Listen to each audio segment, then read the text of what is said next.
یکی از بچه ها داخل کامنت ها نوشته بود حامد مجازات چالش سیروزت اینه که ریشا تو بزنی. دست رو دل من گذاشت، دست رو دل من گذاشت. من نمیخوام بزنم، ایفت زحمت کشیدم واسه شد.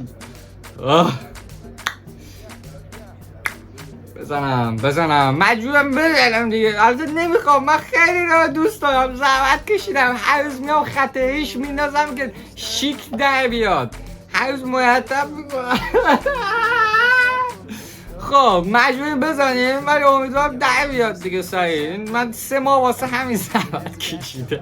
بله میزنم ولی خیلی نمیدونم چه شکلی میشم. الان میبینی، الان فیس منو میبینی، قراره به یکی دیگه تبدیل بشم توی مجازات.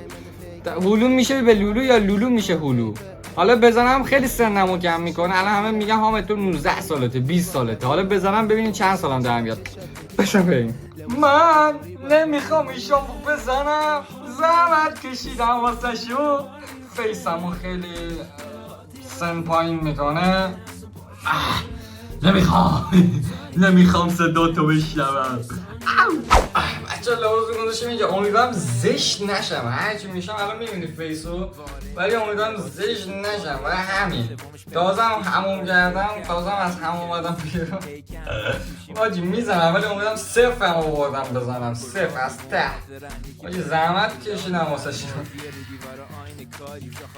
بچه یه کاری کنین، این ویدیو رو لایکاشو همرده یه ویو کنین. یعنی هر چقدر ویو خود طریقا همرده لایکاش کنین. نماید نکنین، من زحمت کشیدم. حالا یه بعضی بچه میگن دیگه مش پش داری دیگه، پش به بازو بسن بابا.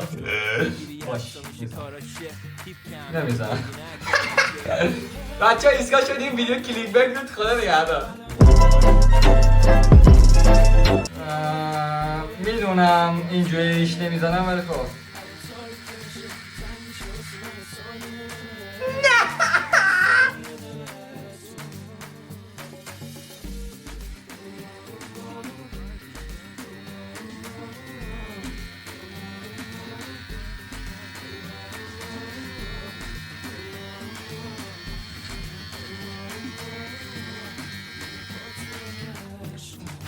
بچه چه زشت شدم. تو نگاه کن همین بچه بزن. حالا تو چی بزن؟ این ور بزنم، این ور بزنم، همین سیبیل رو با این تحریش بزن. شبیه داعشی ها میشه. بزن تست کنیم. اگه اشتباهی کنم موامون نزنیم.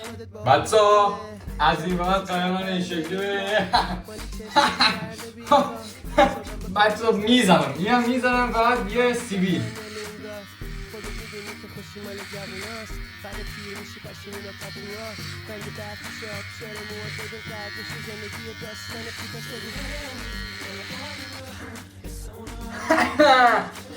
که بخواد جلو دای من باشه. اونم به من میگن حامد شرخه. چکاتون خودم پاس میکنم. بیم پی وی خودم چکاتونو که پاس نشده بفرستی خودم شرخه. چقدر زشت شدم. بچه من تصمیم گرفتم همین سیبیل رو بذارم.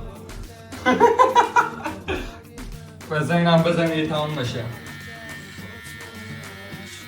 چقدر زشت شدم حامد سابق. نمیخوام صداتو بشنوم. چقدر خیلی سنم آورد پایین. قبلی میخواد 19 باشم، الان میخواد واقعا 15. میخوام صداتو بشنوم.